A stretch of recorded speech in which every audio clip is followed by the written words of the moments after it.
Vamos a tratar de obtener una conclusión de carácter general a partir de la ley de Ampère, es decir, una conclusión válida siempre que se cumpla el régimen estacionario para el cual la ley de Ampère es válida. Y para eso vamos a partir del caso del toroide que resolvimos en un bloque anterior. Nosotros usamos, para derivar la expresión que ahora borré, siempre superficies planas, porque eran las más cómodas de aplicar una vez que circulábamos a través de líneas de fuerza que eran figuras planas, curvas planas, circunferencias. Pero la ley de Ampère dice que el lado derecho de la ecuación se puede evaluar por una superficie cualquiera cuyo contorno sea la circulación. Así que en vez de elegir el círculo cuyo perímetro es esta circunferencia, cuya traza es este segmento de recta que dibujamos aquí, podríamos haber utilizado una superficie abierta en forma de lente convexa cuyo contorno fuera la circunferencia. Y su traza sería aproximadamente esta. Fíjense que a esta superficie las corrientes la atraviesan exactamente de la misma manera que al círculo, de manera que, como prevé la ley de Ampère, el lado derecho de la ecuación nos hubiera dado lo mismo. También podríamos haber ubicado la superficie de manera tal que la traza fuera esta, es decir, algo así como una tulipa, o más aún, podría haber sido esta, la superficie cuya traza estoy dibujando. Fíjense que en todos los casos la corriente la atraviesa de la misma manera, siempre y cuando me pare del mismo lado de la superficie. Fíjense que si yo me paro de manera tal que la corriente apunte hacia mí, es decir, elijo el lado de la superficie de manera que la corriente sea saliente, es en ese caso que el flujo da igual en todas las superficies. También podemos notar que si hubiéramos elegido una superficie no plana en el caso de las circulaciones a lo largo de circunferencias fuera del volumen del toroide, por ejemplo esta de aquí, podríamos habernos topado con las corrientes. Quiero decir, la superficie que eligiéramos podría ser atravesada por las corrientes, por ejemplo esta. Sin embargo, si siguen la traza de esta superficie en forma de tulipa, cuyo contorno es una circunferencia que está fuera del volumen del toroide, lo que hubiéramos obtenido es que las corrientes la intersectan cada corriente en cada espira dos veces, una entrando y otra saliendo. Este es el sentido del enunciado de la ley de Ampère cuando decimos la corriente neta que atraviesa una superficie cualquiera cuyo contorno es la circulación. O dicho de otra manera,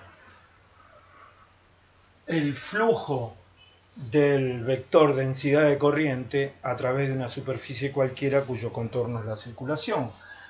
Y ahora, a partir de este caso particular, pensemos en el caso más general. Tomando nada más que este como ejemplo. Lo que podemos decir es que, de acuerdo a la ley de Ampère, el flujo del vector desplazamiento a través de una superficie cualquiera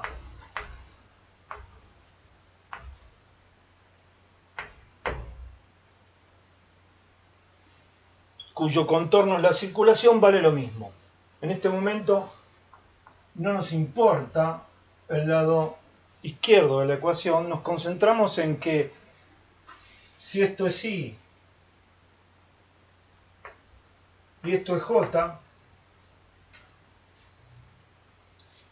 el flujo a través de esta superficie cuya traza es esta que dibujamos aquí, es igual al que obtenemos por cualquiera de las otras. Podríamos poner acá igual al flujo de J a través de K y así siguiendo. Pero fíjense que estas superficies tienen una particularidad. Tomadas de a pares, o sea, tomamos un par cualquiera, dos superficies cualesquiera, la I y la K, la I, la J y la K, ellas tomadas de a pares definen una superficie cerrada. Es decir, encierran un volumen. Pero con la particularidad de que, definida la superficie cerrada, si en una de ellas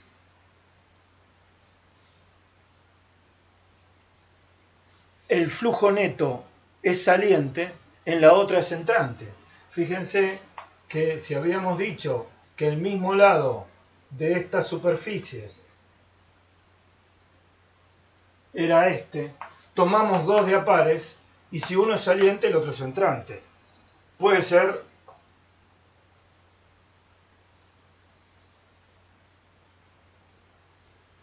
la situación al revés. Fíjense que si en vez de ser una lente convexa es una lente cóncava o un cuenco, para la ley de Ampère, el mismo lado que las otras en esta superficie es este que estoy dibujando hacia acá.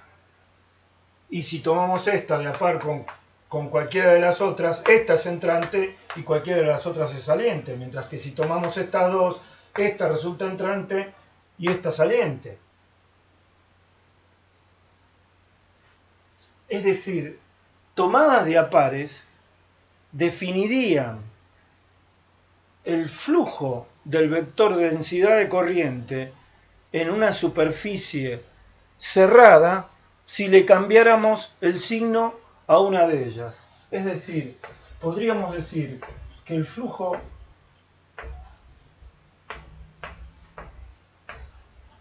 de J a través de una superficie cerrada cualquiera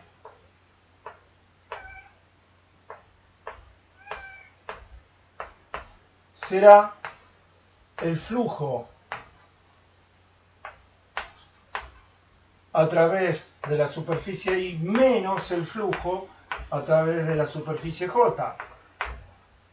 O al revés. Depende cuál sea I y cuál sea J. Pero no nos importa. ¿Por qué?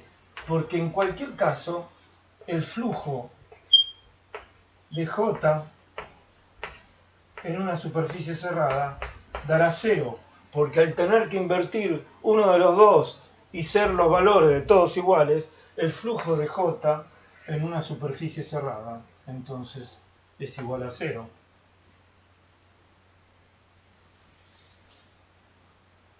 Y entonces, además, tenemos un criterio adicional para decidir cuándo estamos del mismo lado de dos superficies abiertas, cuyo contorno es la circulación. Estamos del mismo lado cuando a una de las dos debiéramos cambiárselo para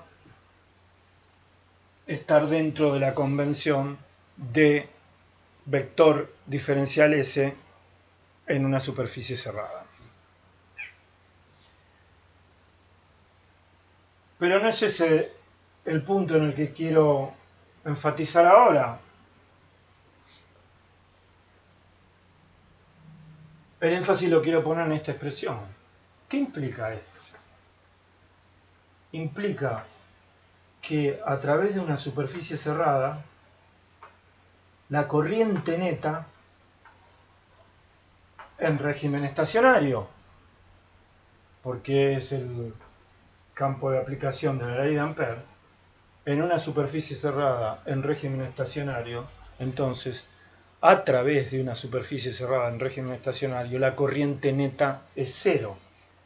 Bien, no es para sorprendernos, porque esto no es otra cosa que la generalización de la ley de Kirchhoff.